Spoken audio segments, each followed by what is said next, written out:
الله رسول فرمایي مکوي د حیوانانو سره ظلم مکوي.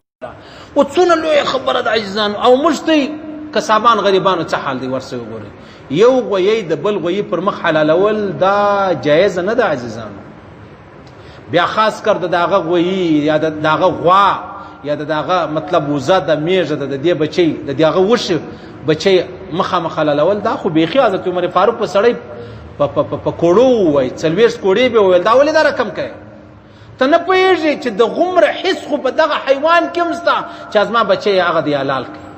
یاره موږ ته یې نه وینو کله غوا ده کله وشه ده کله پلانۍ کله ګامیشه ده کله میږه ده کله مطلب وزه ده بچی یې موږ چې وا خو څنګه نارې وایي. اوس په دا پوهېږي نو چې په دې پوهېږي زما بچی له ما جدا کړي نو په دې نه پوهېږي چې دی حلال یې کوي.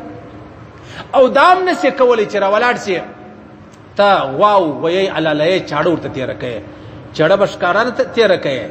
دا مکروه ده دا د الله رسول نه ده خوښه کړې. ته به دا مخامخ چاړه نه تېره کوې چاړه به دې حیوان ته نور ښکاره کوي چې زه تا حلالوم که نه منئ ورسئ قصابان دا غویان حلالوي دی چې چاړه تېره کوي. په خدای قسم تاسو وګورئ دا غویۍ نه دی غویۍ کپیږي دا بوک ته وګوره دا کپیږي. اوس نور نه په پوهېږي چې پر راوغورځه دا قصاب مړ که جنې منډه که وغورځه فرار سه په دې نو بیا غویۍ نه پوهېږي. هغه الله رب العزت دومره حس نه دی ورکړی دومره یې ورکړی دی چې یاره ما حلالوي او دا به کپیږي. صحیح سلو نو اوس دا ظلم خو موږ ته هره ورځ کوو. الله رب العزت دا خبره هم نه ده خوښ ناجایزه به نه کوې ظلم به نه کوې. حتی دا شم پیښه شوې ده چې په کافرانو کې نبی علیه الصلاة والسلام په کافران جنگ چې به وسو بیا به کافران ونیول نو یو ښځه به ډېر بې ژړل یو سړی به ډېر بې ژړل. پوښتنه به نبي علیه السلام وکړه چې دا ولې ژاړي ول یا رسول الله په جنگ کې لور ورکه ده یا زوی ورک دی. نبی علیه السلام به وفرمایل که تاسو پر دوی رحم نه کوئ الله پر تاسو رحم نه کوي. هر چا چې زوی چې جدا کړی دی الله ور ورسوه که غلام دی تا خرڅ کړی دی ورسره یې ولا بیرته ورکوه دا مور ته. مور او زوی مسره جدا کوه بابا او زوی مسره جدا کوه بیرته به سره یو ځای کو. حالانکه په کار جایزه ولا بالکل هیڅ پروا نه درلوده. دغه هغه زوی به مطلب ستا غلام سلو هغه لور به ستا منځس ولا دا مور به ستا منځس ولا ستا ارڅ خرڅولې دي سلو جلا کولې دي سو. لیکن الله رسول به فرمایل مکه وي داسې مکه وي مور زوی مسره جدا کوي. ټیک سلو څونه په مشتي کې دا خبرې څونه ډیره عام څونه ډیره. د الله رسول فرمایي د قیامت پر ورځ به مرغۍ راشي الله ته وایي چې الله پلاني سړي زه وویشتم زه یې مړه کړم. هغه سړی به الله راوغواړي بیا به ورته ووایي چې دا مرغه تا ولې ویشتلی کوچنۍ مرغۍ به یې کله زموږ څه غلیل را سره کله ربړ را سره کله د چرو توپک را سره ټیک سلو. نو هغه ورته وایي دا سړی به ورته وایي الله ته وایي الله ښکار منو په اسلام کې.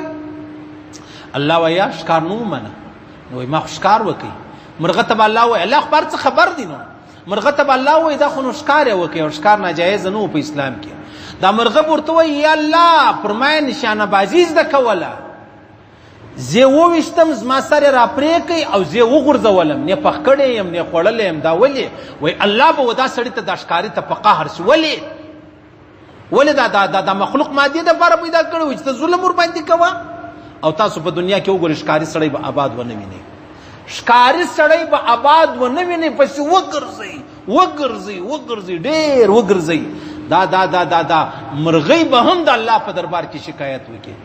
پیغمبر علیه الصلاة والسلام چې کله مطلب دنیا ته رالی بیا دنیا داسې ظالم او عزیزانو دا غویۍ نه دی د غویي بوک به ژوندی به غویي بوک به چې پرې کړي دا بیا بس میلمه ته ورپخوئ.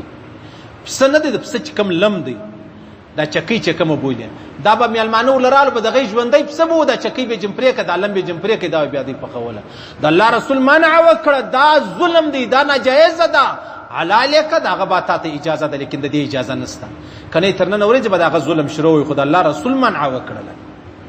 د الله رسول یوازې زما او ستا دپاره نه دی نه د پیرانانو دپاره دی نه د فرشتو دپاره دی دا حیوانانو دپاره هم دی. د دې پسه هم نبی علیه الصلاة والسلام یې نبی ولو. که نبی علیه الصلاة والسلام د دې پسو نبی نه وای د نبوت دومره عام نه وای بیا دا نه وای ویلی ځکه منع وکړه. نن ما او تا دا